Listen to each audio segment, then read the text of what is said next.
Rugby Championship Team of the Year, 9 Springboks and 3 All Blacks as Eben Etzebeth sets every standard.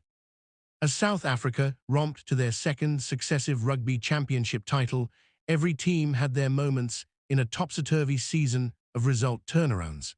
It's true to say that all 4 sides moved forward and grew in one form or another, which makes picking a best XV a tough task. Nevertheless, based on a combination of statistics, subjective impact, and player ratings, we've crunched the numbers, moved a few players around positionally, and present our Rugby Championship Team of the Year. Rugby Championship Team of the Season. 15 Juan Cruz Malia, Argentina. Most meters made, 3rd most defenders beaten, 3rd most offloads. 1 aerial spill out of 29 attempts makes Malia as essential for Lowe's Pumas as he is for Stade Toulousain. A truly world-class player that goes under the radar. His credentials were so impressive that we made way for him by selecting the brilliant Will Jordan in his other favoured position on the left wing. 14 Cheslin Kolb, South Africa. Yes, he made some errors when trying to overplay, but the little man still defies the laws of physics in his carrying and jumping. 2nd in the try-scoring list, top of the clean breaks. Put simply, he sets the standard of wing play. A shout-out to Bautista Delgay, Leray Carter and Max Jorgensen, who all had memorable seasons. 13 Joseph Suali, Australia. World class, it's as simple as that. 4 tries, dominant in the air, and some sumptuous offloading and inside plays demonstrate a complete game. Arguably the best 13 in the world right now, although we also enjoyed great moments from Quinn Tupier and Jesse Creel. 12 Geordie Barrett, New Zealand. There were 4 brilliant inside centres featured this year. Santi Chocobars is now, without doubt a world-class talent, whilst both Damien de Lende and Len Ikitau made huge impacts. But it was a choice between Santi and Geordie, and the All Black just shaded it. 11 Will Jordan, New Zealand. Given that he and Malia can play anywhere across the back 3 and both did shifts as an additional 10, we had to get them both in. They can argue who stands where, but we want them both in our team. A shout-out to Rodrigo Isgro, the best aerialist in the world, and Caleb Clark. 10 Sacha Feinberg Emengomzulu, South Africa. Beauden Barrett was superbly consistent before injury, but the way SFM 10 got crowds on their feet and tongues wagging is something the sport needs. Tomás Albornoz is capable of similar feats, but injury curtailed his impressive season, though Santiago Queiroz performed well in his absence. 9 Cobus Reinach, South Africa.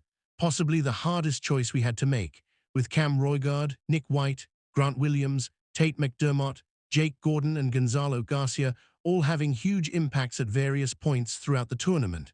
But Reinach is aging like a fine Stellenbosch red, and his comeback sparked the Boks in their 2 big 40-point wins. Springboks dominate the pack. 8 Jasper Wiese, South Africa. He was the ballast that righted the rocky Springbok ship. Nothing flashy, always direct, always on the line of the laws. He got the momentum from the base where others had failed.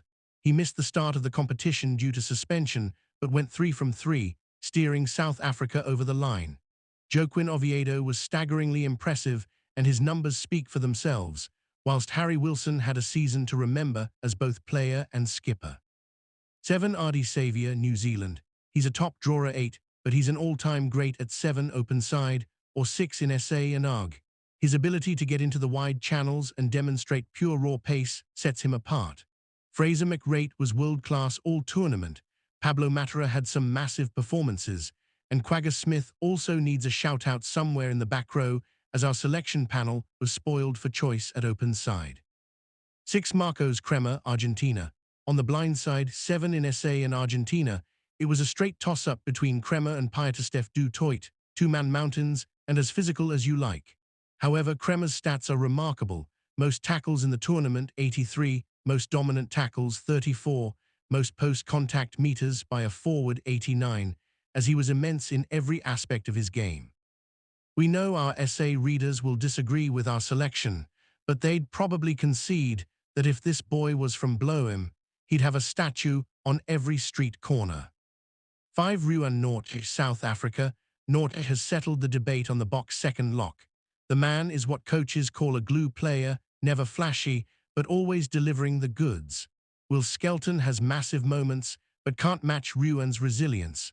We also enjoyed Fabian Holland's debut season, and we'll be watching him with interest. For Eben Etzebeth, South Africa, this is where subjective measurement comes in. Nick Frost took the most lineouts, 17, and most steals, 6 of the tournament. It's hard to say he wasn't the most successful four-lock, but we'd argue that Etzebeth still is the man who sets every standard going, and we know who we want in our team. Well, him or R.G. Snyman, who'd be a selector, eh? 3 Wilco Lau, South Africa. It was always going to be a man in green, and we feel that Quadzilla just shaded it compared to his rival, Thomas Du Toit. Taniela Chupu can be mercurial at times, but the key words there are at times, and he still is no more than a half-a-game man. 2 Malcolm Marx, South Africa. Up until round 6, Julian Montoya's name was inked into our team of the year, but Marx grew stronger and better as the tournament progressed, banishing his line-out woes and scoring for fun, delivering an epic personal outing in round 6.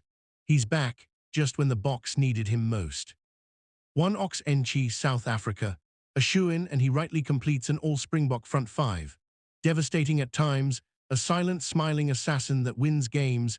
It's as simple as that.